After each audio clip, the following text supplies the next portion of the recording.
m'appelle Laurent Dauguin, je travaille chez Couchbase, je suis développeur advocate. Vous pouvez me suivre sur Twitter, je réponds à toutes les questions Couchbase si vous voulez, et d'autres. Tout ce qui est lié en gros à Java, je suis con, j'ai un stat sur moi en fait. Voilà, hein, vous pouvez m'envoyer des mails aussi, enfin bon, ça c'est moi. Après avoir échoué lamentablement à avoir juste mon bac, j'ai atterri à Nantes à la fac de maths. Hein. J'ai fait un doc de bière pendant 2 ans, puis ensuite j'ai fait un UT, j'ai appris à travailler et je suis devenu ingénieur. Et ça fait plaisir d'être de retour à Nantes. Alors, Ratpack, qu'est-ce que c'est? Si vous googlez Ratpack, vous allez tomber là-dessus.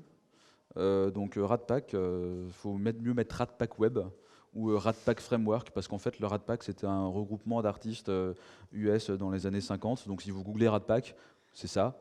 En fait, en vrai, Ratpack Web, c'est un framework web basé sur Netty, full stack. Et surtout, le truc intéressant, c'est qu'il est asynchrone et non bloquant, du fait qu'il soit basé sur Netty. Est-ce que quelqu'un a déjà entendu parler d'asynchrone et de non bloquant? Ça va, ok, c'est cool.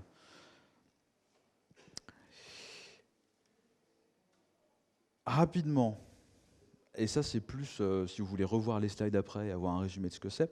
Donc async non bloquant basé sur Netty, si basé sur Netty, basé aussi sur Java 8. Parce que quand tu fais de l'asynchrone et du non bloquant, souvent tu vas faire des fonctions anonymes. Avant Java 8, les fonctions anonymes, c'est je déclare ma classe anonyme et j'implémente la méthode dans la classe et c'est un peu illisible. Avec Java 8, vous avez les lambda pour faire des trucs un peu plus jolis et c'est pour ça que toute la prog asynchrone et non bloquante a vraiment pris côté Java avec l'arrivée de Java 8. Avant, c'était un peu réservé aux gens qui faisaient du Scala. Quand tu pouvais faire avec Play V1, tu faisais des jolies fonctions anonymes, c'était cool. Et du coup, avec Java 8, voilà, il y a des frameworks qui ont commencé à monter. Vertix, c'est un peu l'équivalent de Node.js, mais écrit en Java. C'est pas mal du tout. C'est aussi basé sur Netty. Et nous, chez Couchbase, notre SDK, on a choisi de le baser sur Netty et RxJava il y a 2-3 ans, parce qu'on pense que voilà, c'est bien d'être asynchrone et non bloquant. On parlera en détail de pourquoi après. Ratpack, c'est fait par des gens du monde Gradle, Groovy, etc. Donc il y a une implémentation, il y a une intégration Gradle géniale. Et surtout, il y a une DSL Groovy qui fait qu'écrire du code Ratpack en Groovy, c'est super agréable. Moi, perso, je fais pas de Groovy, et la plupart du temps, quand je vais à des confs, c'est des confs Java, donc je vais montrer que des exemples Java, parce qu'a priori, c'est ce que tout le monde connaît de manière générale, plus que Groovy. Et pourquoi faire de l'asynchrone et du non-bloquant? Parce que la plupart du temps, quand vous faites une application, maintenant, elle est plus CPU-bound, c'est-à-dire que le bottleneck, c'est plus le CPU, souvent, c'est l'IO, alors disque ou réseau. Et le fait d'être non bloquant vous permet de régler ce problème-là. Alors là, j'ai 2 exemples, l'exemple synchrone et l'exemple asynchrone d'un flux, genre d'une query. Tu fais une request au serveur, et dans ton bon vieux serveur Tomcat, je prends ta requête, et j'exécute toute ta requête, et ensuite je te donne la réponse. Donc tu monopolises un thread pendant tout ce temps-là. Et si tu dois faire de l'IO, genre écrire des trucs sur le file system, ou aller lire des trucs sur le file system, ou même aller demander une réponse à une base de données, donc de faire du réseau, c'est de l'IO, ça prend du temps, donc tu bloques tout le thread. C'est comme ça que la plupart des serveurs actuels fonctionnent, c'est pas mal, juste tu peux faire plus efficace en faisant du non bloquant et de l'asynchrone, où l'idée c'est là, un peu comme dans Node.js, plutôt que d'avoir tout plein de threads, tu as un thread qui traite tout, où tu vas définir ce qui va se passer dans ton appel, tu vas remplir une stack, et une fois que le thread est passé, c'est bon, que le premier appel est passé, je peux en traiter un deuxième, un troisième, etc. Donc tu passes d'un modèle où tu avais 250 threads côté Tomcat à un modèle où tu as 2-4 threads côté Ratpack ou Vertix, etc. Où le but des threads, c'est juste de prendre les appels, de les stacker dans un coin, éventuellement de les mettre dans d'autres threads, de faire les trucs qui sont chiants et longs, dans un coin pour pouvoir continuer à prendre toutes les requêtes des gens, pour que toi, quand tu te logs dans l'appli qui est basée là-dessus, tu n'aies pas un gros waiter tout naze qui te dit je prendrai ta requête dans 2 minutes. Et au lieu de ça, de pouvoir avoir une expérience utilisateur meilleure et surtout d'avoir des perfs meilleurs. Ça, c'est la présentation rapide synchrone versus asynchrone et non bloquant. On va parler un peu plus de Ratpack maintenant. Ratpack, en gros, le Hello World, il ressemble à ça. Il y a une classe statique, Ratpack Server, start. Alors il y a des lambdas, j'espère que vous êtes tous confortables avec les lambdas. En gros, c'est une fonction qui prend en argument un objet serveur dans lequel je vais déclarer un handlers. Un handler, c'est là où je définis mes routes. Si vous avez fait du JavaScript, beaucoup, ou du Play, vous avez dû entendre parler de route. Une route, en gros, c'est j'ai un segment d'URL et je vais appeler telle méthode ou exécuter tel bout de code. Donc là, en gros, je dis, j'ai mon handler, j'ai ma chaîne de handler que je peux gérer. Un handler, c'est exécute ce code pour cette URL. Et là, j'ai pas de handler, je dis pour tout, c'est-à-dire chaîne.all. Je prends le contexte. Donc le contexte, c'est l'objet qui représente la requête, la réponse, tout un tas de trucs aussi dispo dans Ratpack, et je lui dis bah, rends Hello World. Donc le Hello World, il ressemble à ça. Et c'est tout. Tu n'as pas besoin de démarrer un serveur Tomcat, de builder un truc, de le déployer dans un serveur d'app. C'est pas le sujet. Là, je fais ça et mon serveur il démarre et c'est juste un process Java normal standard. C'est un framework full stack. Il y a plein de modules. Il n'y a pas vraiment une notion de plugin au sens... je ne sais pas si vous avez fait du dev Eclipse, souvent un plugin. Quand tu écris un plugin, il faut que tu dises mon code il va rentrer là parce que là ils ont prévu que mon code rentre. La notion de module c'est un peu différent, tu fais ce qu'on appelle un décorateur où en gros tu rajoutes du code, tu rajoutes un comportement à du code existant sans pour autant avoir prévu un endroit où le plugger. Si vous avez fait du Eclipse, ça marche avec ce qu'on appelle les points d'extension. Donc tu écris un service, tu dis il y a un point d'extension machin, et toi quand tu veux rajouter un comportement, tu souscris ton comportement au point d'extension machin. Ici ça marche pas comme ça, c'est beaucoup plus souple. Il y a un système de décorateur qui permet d'avoir un truc plutôt bien intégré sans avoir à écrire des tonnes de XML pour configurer le truc, c'est vraiment sympa. Il y a un système d'injection qui est basé sur Juice. Juice, c'est le plugin d'injection de Google, je ne sais pas si vous connaissez. Ça peut être l'équivalent de CDI dans le monde J2E ou c'est ce que fait Spring Boot aussi. Spring Boot, c'est un conteneur. Alors Spring Boot, ça fait plus de trucs. Spring, c'est un conteneur d'injection. Spring Boot, ça fait toute la config automatique. Et ça, c'est vraiment cool parce que du coup, plutôt que de passer par Juice, vous pouvez prendre votre appli Spring Boot, dégager toute la partie MVC, mettre Ratpack dedans et garder tout votre code Spring, ça marche sans souci. Et donc, pourquoi faire du Ratpack et pas continuer avec Spring? Alors, c'était vrai il y a un petit moment. C'était très dur de faire de l'asynchrone non bloquant dans Spring. Bon, il y a bien un objet qui s'appelle different result, mais globalement, ça bloque un peu partout. Tu as toujours Tomcat, tu as toujours le modèle de threading traditionnel. Spring 5 sera basé sur un truc qui s'appelle Reactor, qui est un peu un framework réactif de 5e génération. Il y a un monsieur qui a écrit des blogs super là-dessus il n'y a pas longtemps, qui s'appelle David Sayer, qui est le solution engineer chez Pivotal, donc les mecs de Spring. Il vous expliquer un peu toutes les générations en passant de RxJava à Reactor et Reactive Stream et tous ces trucs-là. Et bon, maintenant Spring permet de faire ça aussi, donc voilà. Mais J2E ne permet pas encore de faire ça, ou alors il faut aller chercher la couche qui va bien, faire du Reactive Stream, etc. Là, c'est tout intégré.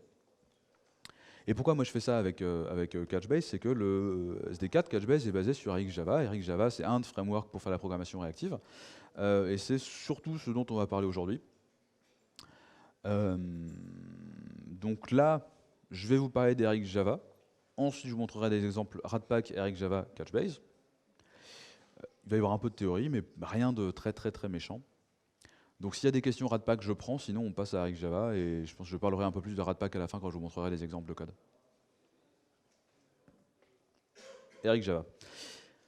Pourquoi RxJava? Parce que bloquer, c'est mal. Alors bloquer, c'est mal, ça dépend ce que vous êtes en train de faire. Dans une application qui prend des flux, qui prend des requêtes, bloquer, c'est mal, parce que du coup, il y a des gens qui se retrouvent à ne pas pouvoir accéder au serveur, qui se mangent des timeouts, etc. Il y a des use cases où bloquer, c'est très bien. C'est que si tu n'as pas besoin de servir une quantité de requêtes phénoménale, et si tu as besoin par exemple d'être synchrone, c'est-à-dire d'exécuter une exécution, c'est beau ça, d'exécuter un truc avant un autre, là tu peux être synchrone, ça pose pas de souci. C'est pas un silver bullet, le non bloquant et la synchrone, ça résout pas tous les problèmes, ça même ajoute un peu de complexité parce qu'on n'a pas l'habitude naturellement de penser à synchrone et non bloquant. Donc je suis pas en train de vous dire allez-y, c'est génial, ça va tout résoudre vos problèmes, tu vois, genre Docker c'est génial, ça va résoudre vos problèmes, c'est faux pour les deux. Non, c'est juste un truc qui est vachement bien pour le web et pour d'autres choses, notamment pour le traitement de données aussi. Et l'asynchrone, c'est bien, surtout si c'est réactif, c'est parallélisable, c'est composable, c'est lisible. Je m'explique. Surtout sur la partie lisible. Vous avez sûrement fait du JavaScript, et à un moment donné, en JavaScript, il y a souvent ce qu'on appelle des callbacks. Surtout quand on fait un appel, vous êtes dans votre page web, vous faites un appel à une API quelconque, le code continue de tourner, et à un moment donné, on va te dire la réponse est arrivée, donc je vais exécuter le code qui correspond à la réponse. C'est ce qu'on appelle une callback. Quand tu fais ton appel, tu passes le nom d'une fonction ou une fonction anonyme, souvent dans l'appel, et puis une fois que tu as récupéré l'appel, peut-être que tu vas appeler une autre fonction anonyme, peut-être que tu vas appeler une autre fonction anonyme, et puis peut-être que tu vas te retrouver avec un truc indenté comme ça qui est moche et illisible. C'est ce qu'on appelle le callback L. Et c'est un des trucs qu'on peut résoudre facilement avec Java. L'autre possibilité dans le monde Java pendant très longtemps, c'était les futurs qui sont arrivés avec Java 7, qui avait très très mauvaise presse, parce que c'était très facile de devenir bloquant en fait, avec les futurs. En fait, dès que tu as un objet futur, et naïvement, tu as envie d'appeler get, parce que tu as envie que ça donne le résultat que tu voulais. Et à partir du moment où tu appelles get, ça devient bloquant. Donc le truc était relativement compliqué à utiliser, ou en tout cas, c'est très facile de bloquer. Et surtout, c'est pareil, c'était pas composable. Une fois que tu avais ta future, il fallait que tu fasses un get pour pouvoir lancer une autre future, pour pouvoir lancer une autre future. Tu pouvais pas imbriquer facilement avec les futures. C'était un peu compliqué. Et tu te retrouvais un peu avec le même problème de callback. Ça, c'est ce qui se passe quand vous tapez callback L dans Google. Il y a même des mèmes dessus. Et je sais pas si vous voyez bien, mais voilà, ce niveau d'indentation que vous voyez partout, c'est pas super lisible. Et en fait, Eric Java va vous permettre de régler un peu ces problèmes-là en pouvant composer ces appels-là. Éviter d'appeler une callback dans une callback dans une callback dans une callback, mais plutôt dire mes éléments, ils vont faire ça, puis ensuite ils vont faire ça, puis ensuite ils vont faire ça. C'est de manière beaucoup plus linéaire, c'est assez sympa. C'est comme si vous faisiez des callbacks synchrones, c'est un peu bizarre, mais ça s'écrit pareil. Eric Java, c'est un projet open source qui vient de Netflix. Netflix, qui est une boîte qui a commencé par louer des DVD. C'est-à-dire que il t'envoyait une enveloppe avec un DVD, il fallait que tu lui renvoies le DVD.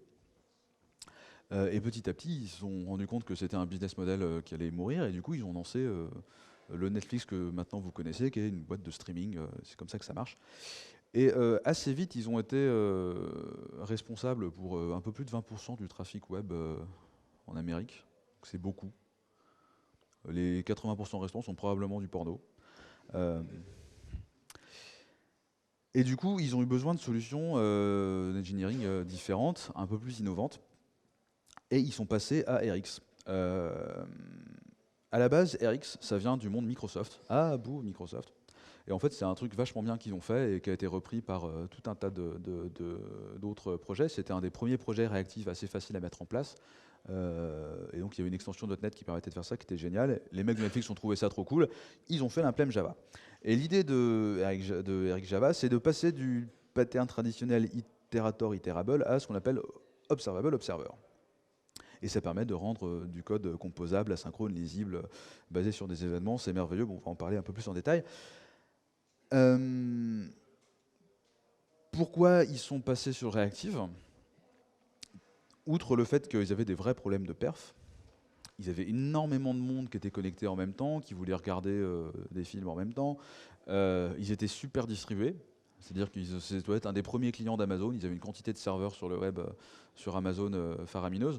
Du coup, quand tu es distribué, plus tu as de chances qu'il t'arrive une tuile. Donc, plus tu vas te dire, il va m'arriver une connerie à un moment donné, il faut que je puisse réagir à ce qui va m'arriver. Il faut que je puisse être résilient, il faut que je puisse recover d'une erreur, genre Amazon a débranché le câble de ma machine, donc l'appel que je faisais sur cette machine-là, il ne marche plus, donc il faut que j'aille le chercher ailleurs. Et en fait, quand vous programmez de manière asynchrone et réactive, c'est des choses qui sont très faciles à faire, de débrayer sur un appel qui fait un échec. Vous faites un get, le get, il va aller chercher un truc sur une machine, la machine n'est pas dispo, c'est super facile de dire, si le truc a fait un timeout ou il t'a renvoyé une erreur, à ce moment-là, demande à l'autre service. Et c'est très facile à écrire, on verra ça tout à l'heure. Voilà, en gros, un des autres problèmes, c'était le problème majeur dont je parlais au début, c'est le problème de latence, que vous avez un modèle traditionnel à base de plein de threads comme dans Tomcat. Vous avez forcément une latence du fait que si vous avez plus de 200 appels et vous avez 200 threads, les 200 threads sont busy et du coup les mecs ils attendent. Le modèle asynchrone avec cet event, ce thread d'event qui permet de prendre tous les appels au fur et à mesure, permet de dépasser ce problème-là via une notion qu'on appelle la back pressure. La back pressure, pour en parler très rapidement, parce que c'est un truc un peu plus avancé que avec Java, C'est, j'ai mon serveur, par exemple Couchbase. Là, j'ai plein de gens qui écrivent dessus, et genre trop. On n'arrive plus à suivre. Donc la back pressure, en fait, je vais recevoir côté client une back pressure exception en Java. Et quand j'ai une back pressure exception, en gros, c'est Couchbase qui me dit « temps mort, j'arrive plus à écrire, il y a trop de charges ». Là, tu as plusieurs solutions. Tu peux commencer par implémenter ce qu'on appelle un exponential backoff, c'est-à-dire je vais recommencer à écrire dans une seconde. Ah, même erreur. Bon, ok, je recommence à écrire dans 10 secondes. Probablement pas 10 secondes parce que du coup c'est vraiment long, et probablement 2 secondes. Et une fois que tu as reçu cette erreur-là, tu te dis bon, je suis dans un système distribué, la meilleure solution que j'ai finalement quand j'ai un problème de charge, ça reste de rajouter un autre nœud pour pouvoir répartir la charge de manière plus efficace. Et c'est aussi un truc que tu peux faire facilement quand tu peux composer des appels. Donc c'est une des raisons aussi pour laquelle Reactive et avec Java, c'est cool. Ça c'était pour la théorie, on va parler un peu plus de code maintenant, avec un exemple, avec ce petit tableau ici, qui est assez simple à comprendre. Traditionnellement, quand tu veux prendre un truc, un objet, genre T, tu fais un get en synchrone, tu as ton objet, tu veux en prendre plein, tu as un itérable, ton itérable, tu as un gros tableau avec tous tes objets dedans. C'est pas un stream, hein, c'est un gros tableau, tous tes objets ils sont déjà là. Et ensuite, tu poules au fur et à mesure les objets quand on a besoin. Donc c'est un itérable, tu appelles le point next et tu as tes objets. La manière asynchrone d'un seul objet, c'est par exemple de prendre une future. La manière asynchrone de prendre plusieurs objets, c'est un observable. Un observable, donc c'est cet objet qui vient du monde avec Java, qui est dispo dans avec Java, qui correspond un peu à un stream si vous faites du Reactive Stream, ou un petit peu au stream Java 8, mais pas vraiment.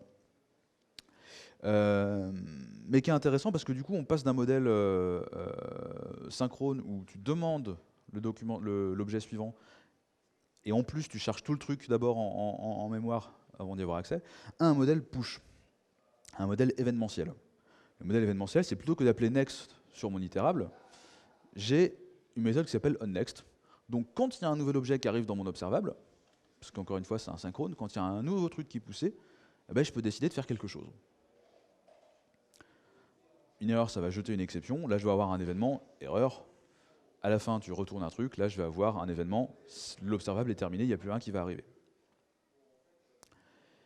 Donc, on passe vraiment d'un modèle complètement synchrone et bloquant. Donne-moi mes trucs. Je veux ça, je veux ça, je veux ça. À un modèle asynchrone. J'ai un flux de trucs qui arrivent. Je ne sais pas quand. Mais par contre, je sais que je vais faire des choses avec ces objets quand ils vont arriver. À chaque fois qu'ils arrivent, je vais passer dans next. À chaque fois qu'il y a une erreur, je vais passer dans error. À chaque fois que c'est fini. Quand c'est fini, ce sera fini. Uncompleted, j'ai un event. En code, qu'est-ce que ça donne? J'espère que c'est assez gros, ça devrait le faire. Alors ça, c'est un exemple Couchbase. Dans Couchbase, on store des documents dans un bucket. C'est un peu comme un schéma dans une base de données traditionnelle. Est-ce que je ne l'ai pas dit, mais Couchbase, c'est une base de données NoSQL documentaire. Un peu comme Mongo, mais qui fait plus de trucs. Qui fait aussi cache, qui fait aussi in-memory, qui fait aussi mobile, qui fait aussi plein de choses. Donc je lui demande la version asynchrone de mon bucket, parce que par défaut, en fait, on n'est pas trop méchant non plus. On expose l'API bloquante standard qu'on a tous l'habitude d'utiliser. Et il faut demander manuellement l'API asynchrone. Et là, je lui dis, donne-moi le document qui s'appelle doc. Là, j'ai un observable auquel je vais pouvoir souscrire. Au moment où tu souscris à l'observable, c'est le moment où il va commencer à exécuter ton code. Tant que tu n'as pas mis subscribe, là j'étais en train de cacher mon écran, mais ça ne sert à rien. Tant que tu n'as pas mis subscribe, tant que tu n'as pas appelé subscribe, il ne se passe rien. Le get, il n'est pas encore parti. C'est au moment où tu fais le subscribe que ça va partir. Et à ce moment-là, bah, tu vas récupérer un document que tu vas passer dans un next, il va printer j'ai trouvé le document machin. S'il y a une erreur, il va te printer une erreur, et quand c'est fini, il va te dire j'ai terminé. OK.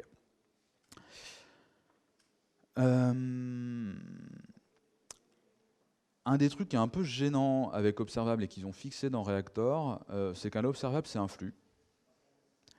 Dans un flux, tu ne sais pas combien d'objets tu as. Donc quand dans une méthode de signature, ça te renvoie un observable, tu ne sais pas s'il va te renvoyer 0 objet, 1 objet ou plusieurs objets. Ce qui est un peu embêtant parce que traditionnellement, soit t'envoyais liste de quelque chose, à ce moment-là, tu savais que tu allais avoir plusieurs objets, soit t'envoyais un seul objet, à ce moment-là, tu savais si tu avais un objet ou s'il était nul. Bon, là, c'est une distinction malheureusement qu'on ne peut pas faire, mais qui est réglée dans les prochaines versions de, je pense, d'Eric Java et de Reactor. Et si vous regardez un peu la doc d'Eric Java, ou de trucs RX en général, vous allez voir plein de diagrammes comme ça. Des diagrammes de billes. Ouais, c'est pas un nom officiel, diagramme de billes, hein, vous n'êtes pas obligé de le reprendre. J'ai un tableau avec des billes, et l'opérateur just, observable.just, il va me créer un observable basé sur ce tableau de trucs. C'est un peu pour prendre un truc synchrone, genre mon tableau d'iterable finalement. Si j'appelle just, je pourrais le passer dans un observable et ensuite utiliser les trucs cool que je peux faire avec un observable. Donc là, just, je lui passe 3 chaînes de caractères. Pour l'instant, il ne se passe rien. Au moment où je fais subscribe, bah, il va printer got A, got B, got C. Alors le truc, c'est qu'il ne va peut-être pas les printer en même temps, à la suite, enfin dans le bon ordre. Parce que c'est asynchrone, tout ça, donc l'ordre n'est pas garanti. Il y a un opérateur qui peut garantir l'ordre, mais comme c'est asynchrone, si ça se trouve, vous allez voir B à C. Vous pouvez demander à avoir un ordre garanti. Autre façon de créer un observable, il y a une méthode qui s'appelle intervalle qui permet d'émettre un truc toutes les, par exemple, 2 secondes. Là, c'est ce qu'il est en train de faire. Donc, toutes les 2 secondes, tu auras 0, 1, 2, 3. Bon, bref. C'est un exemple parmi d'autres. Ou tu peux créer un observable à la main. Plutôt que de le faire from ou just ou quelque chose, tu dis, je crée un nouvel observable. Et c'est moi qui vais appeler les onNext au fur et à mesure, et c'est moi qui appellera le onComplete quand c'est terminé. Ça, c'est l'exemple que vous voyez ici. C'est un truc qui est fait assez peu souvent. C'est un truc qui est fait quand vous créez vos propres méthodes d'observables. Donc c'est un peu plus un usage avancé. On n'est pas obligé d'en parler aujourd'hui. Un truc qui est super cool, qui est super important et qui est même vital quand vous commencez à faire de jouer avec des observables ou des streams de manière générale, c'est la fonction de map. Je ne sais pas si vous avez déjà fait de la programmation fonctionnelle. La fonction de map, ça prend un objet et ça le transforme en un autre objet. Le contrat, c'est ça. Donc là, ma fonction de map, elle prend des birondes et elle renvoie des losanges. Ça paraît c'est assez simple. Donc comment ça se passe? J'ai mon document et je vais le mapper. Je vais prendre mon document et en fait, je vais renvoyer doc.content qui correspond au contenu de mon document. Et du coup, je subscribe et ça va, plutôt que de printer le doc, le toString, il va me printer mon document. Donc ça, c'est cool. Si tu voulais faire ça sans observable, soit tu as une méthode synchrone qui te renvoie T, à ce moment-là tu renvoies T.content, c'est cool, soit tu as une liste, à ce moment-là tu fais un for loop et tu crées une autre liste et tu prends ton T.content et tu le mets dans l'autre liste, ensuite tu renvoies la liste. C'est relou. Ensuite, il y a un truc qui s'appelle flatmap. Flatmap, c'est un peu plus particulier, ça prend un observable et ça renvoie un autre observable de truc. Donc je prends des billes, et la fonction, elle dit, pour une bille qui rentre, je renvoie 2 losanges. La fonction que vous avez au milieu. Là, j'ai un truc qui arrive, je renvoie une bille rouge qui arrive, je renvoie 2 losanges rouges, c'est cool. Là, j'ai une bille verte et bleue qui arrive dans un temps très peu espacé. Encore une fois, c'est asynchrone. Donc, je vais peut-être pas avoir tout de suite les 2 losanges verts et les 2 losanges bleus. Comme c'est asynchrone, je vais peut-être avoir un vert, un bleu, un vert, un bleu. Ou pas, c'est asynchrone, on ne sait pas. Encore une fois, vous pouvez spécifier que je veux que les trucs arrivent dans l'ordre. À ce moment-là, il va faire le tampon tout seul et être sûr que tout arrive dans le bon ordre. Comment ça se passe en pratique? Ça se passe comme ça. Je fais une query. Donc là, je fais une requête dans CatchBase. Je lui dis, donne-moi tous les documents de la vue bière, triés par nom, j'en veux 100. Et ensuite, je récupère le résultat. Ensuite, je récupère les documents. Ensuite, j'appelle l'opérateur filter. Ça, j'en ai pas parlé. Filter, c'est cool. Donc, tu as un stream de trucs qui arrivent. En l'occurrence, là, j'ai un stream au début de résultat de vue, donc résultat de ma requête, que je flatmap en document. Enfin, d'abord, j'ai un résultat de vue. Ensuite, j'ai des rows. Donc, c'est tous les résultats de ma requête. Dans les résultats de ma requête, dans le row, j'ai un document. J'ai aussi un identifiant et des métadonnées. Moi, ce qui m'intéresse juste, c'est le document.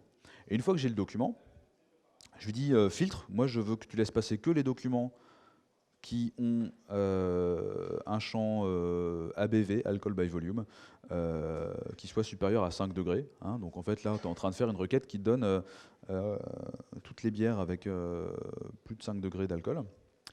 Puis je veux les compter. Je mets un timeout général sur toute l'opération. Je dis si ça prend plus de 10 secondes, tu me lèves une exception, parce que c'est pas normal que ça prenne plus de 10 secondes. Honnêtement, on pourrait même le mettre à 1 seconde. Et tant que j'ai pas appelé ça, eh ben, il se passe rien. Mais alors rien du tout. Et ça, c'est important. En fait, là, vous êtes en train de décrire un flux de trucs qui vont se passer au moment où vous allez souscrire à l'observable. Donc ça, c'est assez rigolo parce que du coup, ça vous permet de composer plein d'appels et ensuite juste d'exécuter le code quand vous en avez besoin. Et là, en l'occurrence, à partir du moment où tu fais le subscribe, il fait la query. Il ne va pas attendre d'avoir un gros tableau de bytes prêt dans la base de données et de tout envoyer d'un coup. Ça, c'est la méthode iterable. Il va t'envoyer les trucs au fur et à mesure. Encore une fois, on est basé sur le push, pas le pull. Et du coup, tu as des trucs qui arrivent petit à petit dans ton observable. Et à chaque fois que tu arrives, dans le onNext, on appelle le flatmap, on prend le résultat, on chope le row, On prend l'euro, on chope le document, on le filtre, etc., etc. Et donc comme ça, vous pouvez composer des appels. Voilà, ça en synchrone, c'est pareil, c'est un peu relou. D'abord, je fais ma query, je récupère le résultat de ma query, donc j'attends, là je bloque. Là, il peut rien se passer d'autre parce que c'est un truc, c'est un appel IO. Donc tu es en train d'attendre. Une fois que j'ai récupéré le résultat de ma query, je peux choper mon document. Ensuite, je fais un for où je filtre et où j'ajoute juste. Ouais, on n'est pas obligé de faire un for, hein, mais bon, voilà, c'est un bon exemple de truc synchrone bloquant. Je fais mon for et je rajoute des trucs au fur et à mesure dans une autre liste. Une fois que j'ai mon autre liste, je peux enfin appeler le count et renvoyer le résultat. Là, je peux décrire mon flux, ce que je fais là, et ensuite, à un moment donné, j'appelle subscribe et il va tout faire, et de manière asynchrone non bloquant, c'est-à-dire que je pourrais continuer à prendre d'autres requêtes en attendant. Un autre truc qui est intéressant, c'est le group by. J'ai un flux de machins divers et variés, genre des ronds et des triangles, et à la fin, j'ai un truc trié avec la liste des ronds, la liste des triangles. En pratique, comment ça se passe? Pareil, je fais ma query, et là, j'ai mes rows, et plutôt que de faire un filtre, je lui dis, tu vas tous les grouper en fonction du champ type. Dans mon bucket beer sample, j'ai un type brasserie et un type bière. Donc là, je vais me retrouver avec deux listes séparées, avec les bières d'un côté groupées et les brasseries de l'autre. On peut faire des buffers, ça c'est rigolo. Faire arriver les trucs au fur et à mesure. Je le veux 3 par 3. Ça donne un truc comme ça. Là, en l'occurrence, tu dis, je vais envoyer toutes les 100 millisecondes un événement, et je vais le bufferiser toutes les 5 secondes. Et en vrai, ça donne un truc comme ça. Alors là, ce qu'on fait, c'est qu'on get le document par 5 secondes. Et du coup, tu peux voir un pic de get toutes les 5 secondes. Voilà. Bon, le filter, j'en ai parlé, je pense que c'est assez évident.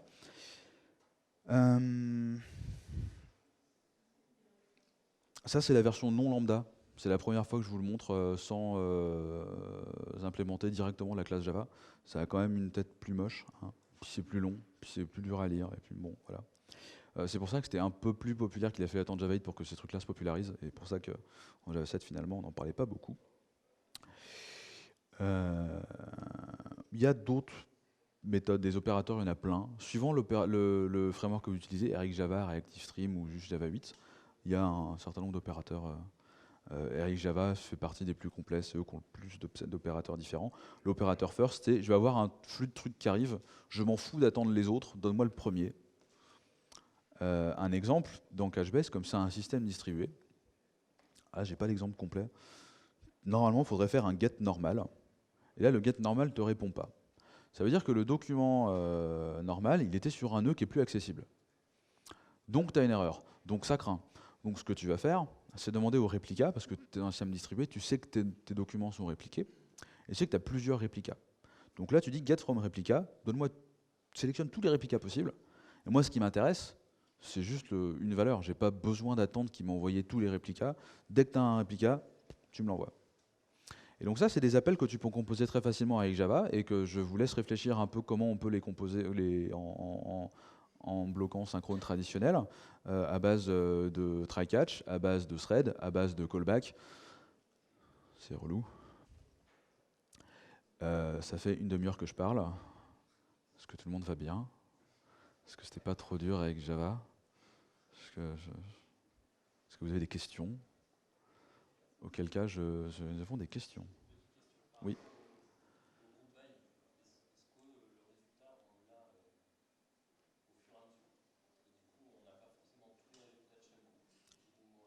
Est-ce que group by est bloquant? Tu as des opérateurs qui sont bloquants par défaut. Tu as un opérateur par exemple qui s'appelle list. Si tu veux tout avoir dans une liste, le truc il va bloquer à un moment donné. Il va tout accumuler dans la liste. Je pense que le group by est bloquant. Je peux me tromper, je pense qu'il est bloquant. Pour ces raisons-là.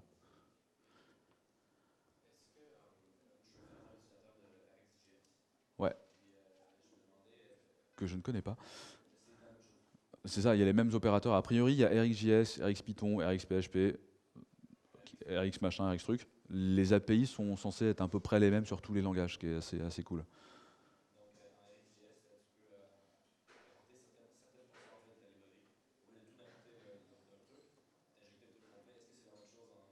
Non. À mon avis, tu as une dépendance sur Eric Java et ça te top tous les opérateurs directement. Nous, vu comme on l'a fait dans Couchbase, comme on est quelque chose d'assez bas niveau, finalement, on ne voulait pas embêter les gens avec les dépendances, on a tout packagé dans un Fadjar, et du coup, tu peux toujours avoir ta propre version d'Eric Java à côté sans que ça vienne pourrir ton modèle. Enfin, ton arbre de dep.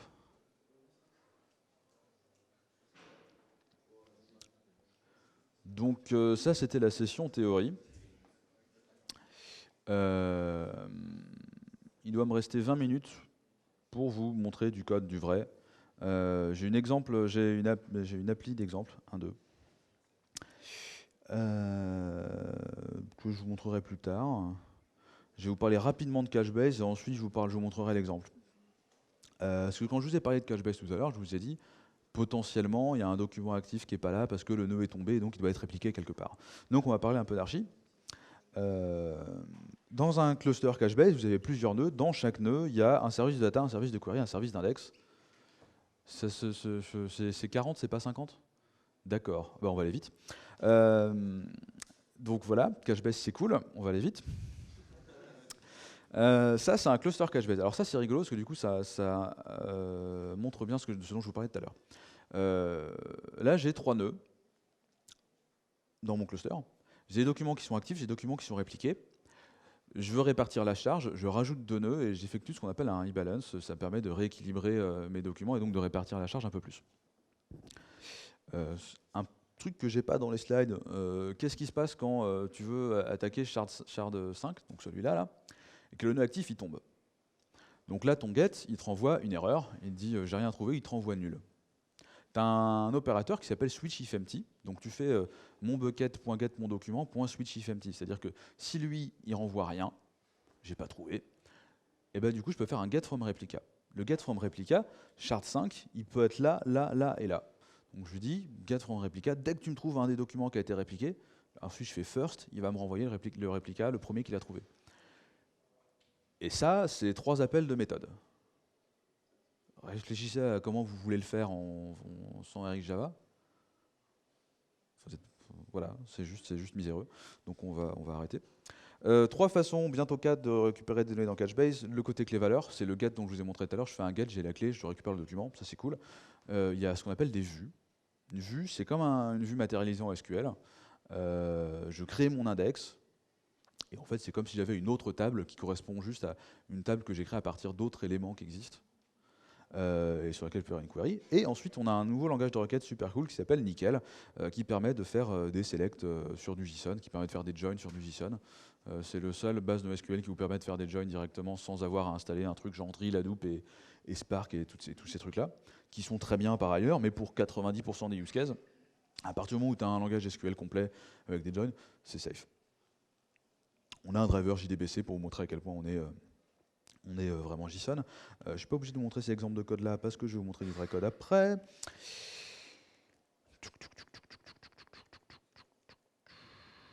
Ça c'est rigolo. C'est l'error handling. Je vais vous trouver un exemple correct d'error handling et ensuite je vous montre le code. Promis. Ça on s'en fout. Voilà, c'est celui-là. C'est l'exemple que je vous ai expliqué tout à l'heure. C'est du pseudocode. Là, il manque un bucket.async avant le getBeer, mais c'est pas grave. Je veux choper mon document bière. J'ai une erreur. Peut-être que finalement le document n'était pas dispo et peut-être juste je me suis pris une exception. Juste perte de paquet, routeur pourri, merci Amazon. Je suis méchant avec Amazon, ça arrive pas souvent. Mais du coup, voilà, erreur. Erreur, c'est pas grave. Si j'ai une erreur, je résume mon flux. Mais plutôt que d'aller faire le get traditionnel, je fais un get from replica pour être sûr d'avoir une réponse. Je sais que ce sera peut-être pas la donnée la plus à jour parce que peut-être que la donnée active, quand elle est tombée, elle n'a pas déjà été répliquée, mais c'est pas grave, je le veux. Je demande tous les réplicas possibles. Là, je demande le premier, et ensuite je peux résumer ce que je voulais faire au début. Et en fait, ça c'est vachement important parce que ça vous permet de faire du traitement d'erreurs très très facilement. Un des autres exemples utilisés souvent, j'ai un web service qui ne répond pas. Il y a les gens merveilleux de Netflix qui ont fait un truc qui s'appelle Istrix. Istrix, c'est un circuit breaker. Alors, qu'est-ce qui se passe dans un circuit breaker? Tu définis un appel, l'appel fail, donc le coupe-circuit se met en place et en fait, il te renvoie directement sur un service de fallback Ça peut être fait pour du disaster recovery, ce que ton service ne marche pas. Ça peut aussi être fait pour... Il y a une API gratos qui t'envoie ce que tu veux, et il y a une API payante. Bon, bizarrement, l'API gratos, elle n'est pas super stable. Donc tu vas tout le temps appeler l'API gratuite, et puis le jour où tu as un problème, tu peux fallback super facilement sur l'API payante. Bon, bah tu rack, mais au moins tu as un résultat et les gens sont contents. Et ça se fait en écrivant ton flux comme ça. Et c'est bien. C'est mieux que si tu avais à le faire toi-même. Code Ratpack. Alors, en 4 minutes, ça va être sport, mais tout va bien. Moi, j'avais des bons vieux services Spring Boot. Voilà, là j'ai un service tout con, c'est le SHA-1 service. C'est un machin qui calcule un SHA-1 avec un input stream. Donc, en gros, ça vous calcule une empreinte d'un stream qui passe. Je m'en sers dans mon application qui me sert à stocker des fichiers, à rechercher des fichiers. Alors je ne stocke pas les binaires dans Couchbase, mais je stocke les métadonnées dans Couchbase. Donc j'ai un truc qui s'appelle Data Extraction Service, qui fait appel à un outil en ligne de commande. Tu lui donnes un fichier, il t'envoie un JSON directement avec toutes les métadonnées de ton fichier. Ça tombe bien, un JSON, c'est souvent ce que je stocke dans Couchbase. Et là, vous pouvez voir un truc intéressant, ça me renvoie des promises. Alors les promises, je n'ai pas encore parlé, c'est aussi un truc pour faire de la synchrone. Si vous faites du JavaScript, vous en avez sûrement déjà vu. Et c'est la solution qu'a choisi Ratpack par défaut. Mais comme les gens de Ratpack ils sont cool, ils ont fait un wrapper promise observable. Et du coup, ça rend tu peux utiliser observable dans Ratpack sans trop de soucis. Donc j'ai des services qui me renvoient soit des promises, soit des observables. Mais c'est pas grave. Donc je vous montre mon appli. On va passer sur les histoires de config et on va tout de suite aller par exemple sur le download.